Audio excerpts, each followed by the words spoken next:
会爱我吗？如果我老了不能再歌唱，你还会陪着我吗？陪我到丽江来晒晒太阳，听我诉说那伤心往事。数你的皱纹，数我的白发，一生一世不要分离来。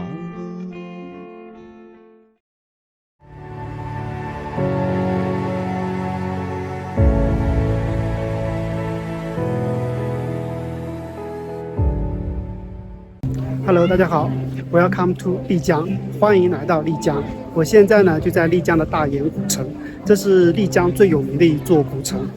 丽江这座城市啊，它是以整座城市的名义列入了世界文化遗产。在我们中国呢，有3座城市是以整座城市的名义列入世界文化遗产的。第一座呢是平遥古城，第2座呢就是丽江古城，还有一座是泉州。泉州是最近才列入世界文化遗产的，最早的2座，一个是平遥，另外一个就是丽江了。所谓的丽江古城，其实指的就是这座大研古城。这座古城整体的感觉特别像一个迷宫，因为古城内的道路多且乱，而且没有什么规律，再加上道路两边的建筑相似度比较高，所以逛着逛着很容易就走乱了。刚开始的时候我还是会按照路线走的，后来啊我就随便逛了，走到哪里算哪里。连续3天在古城内溜达，所以大部分的景点都看过了。其实丽江古城我是第3次来了，虽然这里商业化非常严重，但是如果想要找一个地方放空一下自己的话，我觉得丽江还是一个非常不错的选择。因为这里的生活节奏确实让人比较放松，而且在古城内可以做的事情也很多。下面呢，我就和大家分享8件在古城内值得一做的事情，希望对打算来丽江旅游的朋友可以做个参考。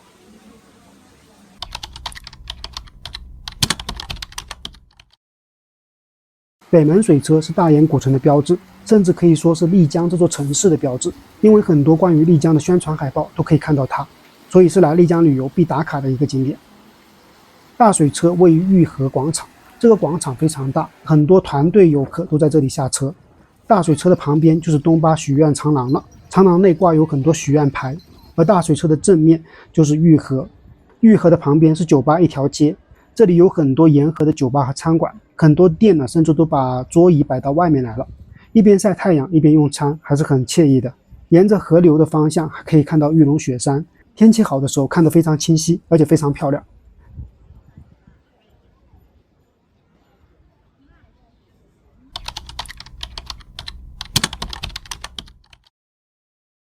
这里就是四方街了，其实就是一个小广场，但是这里却是古城的游客中心，是大研古城游客最为集中的地方。古城内的各种美食街、酒吧街都会延伸到这里，而广场周围的这一圈也有很多小酒吧，下午的时候就能听到酒吧内的驻唱歌手在唱歌，你们听。问世间情为何，只教人生死相许，看人间多少故事，最销魂梅花三弄，一次笑着奔跑，一边失去，一边在寻找，明天你到，生命多渺小，却提醒我。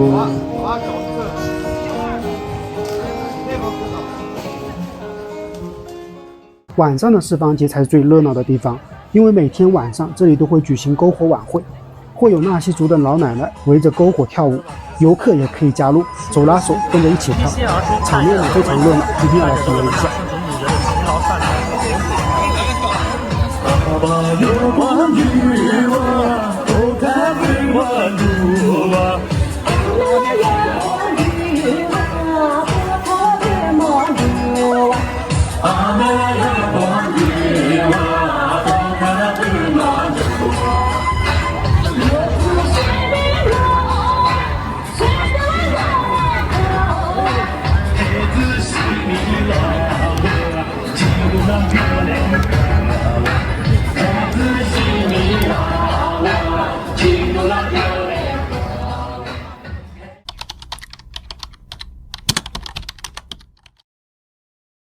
狮子山下藏着一座云南的紫禁城，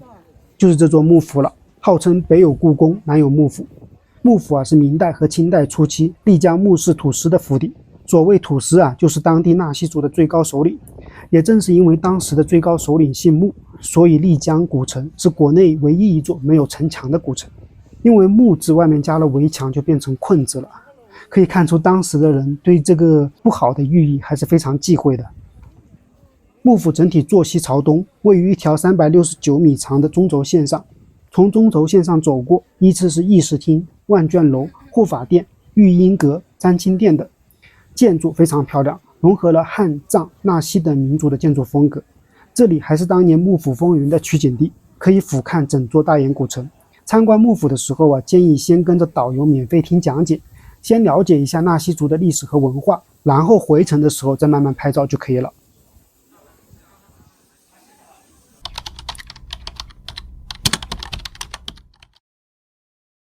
大研古城位于狮子山的脚下，俯瞰整座古城的最佳位置就是在狮子山的制高点，也就是这座万古楼了。万古楼其实属于幕府的一部分，因为在以前呢，这里是属于穆氏土司的庄园，但是现在和幕府是属于2个独立的小景区，需要各自购买门票。从四方街西南角的这条路，沿着台阶一直往上走，大概走个10分钟左右吧，就可以来到狮子山景区了。狮子山景区内最重要的建筑就是这座万古楼了。万古楼在东巴文中的解释为千年万代楼，登上万古楼可以俯瞰整座大研古城，天气好的时候还能眺望玉龙雪山，视野非常棒。如果不想进景区又想俯瞰古城，那么山上的咖啡馆也是很不错的选择。因为沿着台阶往上走的时候可以看到很多咖啡馆，这些咖啡馆内都有视野不错的观景平台，可以看到古城的全貌。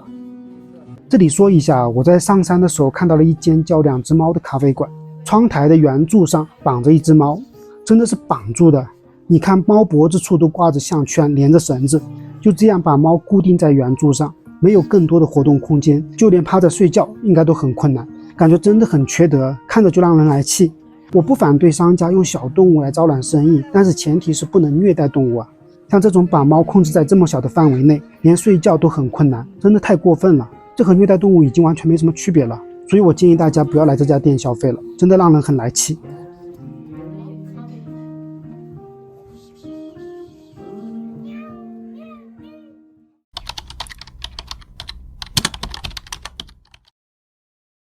忠义市场是古城内现存唯一的农贸市场，也是古城内除了四方街以外最热闹的地方。和四方街不同这里的热闹更多的是烟火气，因为这里不仅可以看到背着背篓来赶集的纳西族居民，还可以看到各种稀奇古怪、具有当地特色的水果蔬菜。这个市场绝对是当地纳西族人生活的重要的一部分。每天早上8、9点钟的时候就已经很热闹了。如果来丽江旅游，强烈建议大家来这里逛一逛，感受一下丽江的烟火气。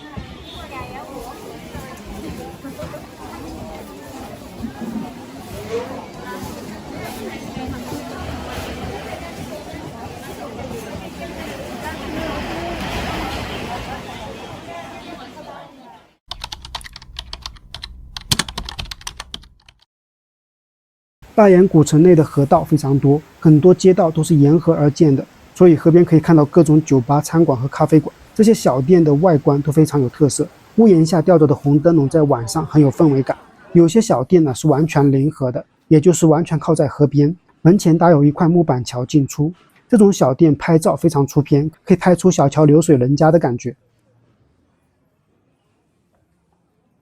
在古城内也经常能见到各种石桥，有些石桥的历史还非常悠久，桥面的石板都是不规则的石块铺就的，看上去就很有年代感。以石桥和河流为背景，也非常适合拍照。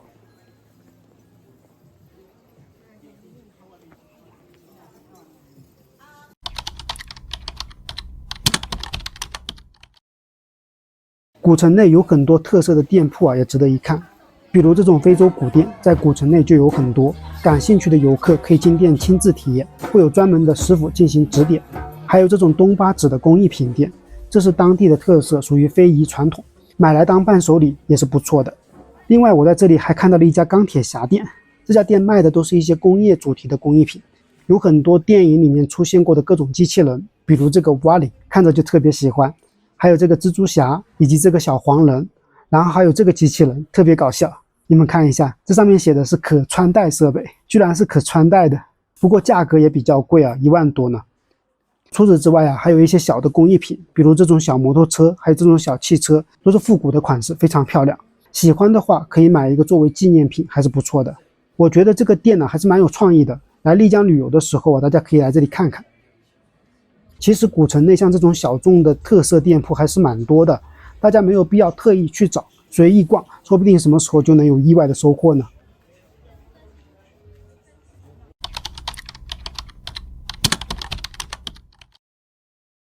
现在国内很多古镇都有大宾的小屋了，不过丽江这个小屋呢是最早的一个。丽江的小屋的面积真的非常小，感觉还不如厨房的面积大，但是小屋内的氛围却非常好，有来自全国各地的游客，大家都围坐在一起，一边喝酒一边听民谣歌曲，不想喝酒的还可以喝饮料，整体的氛围让人特别的放松。平安夜的时候我就在这里住过的，感觉非常棒，你们可以来感受一下。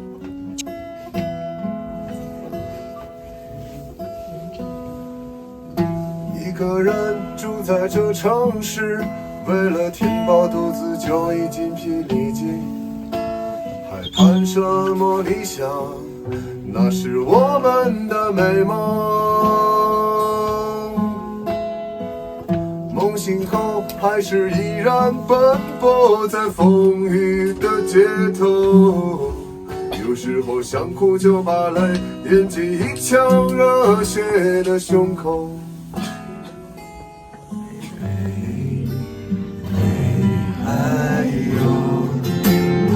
来高八度，慢慢吼起来啊！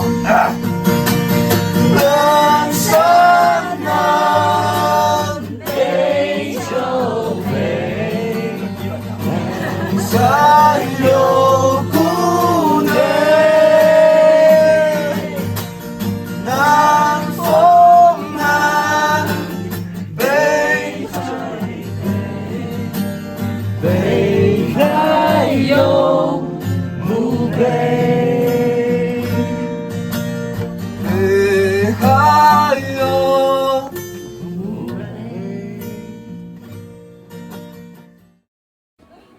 其实在丽江古城值得做的事情还有很多，逛古城的时候也没有必要按照特定的路线走，随心所欲，走到哪里算哪里，应该是最好的。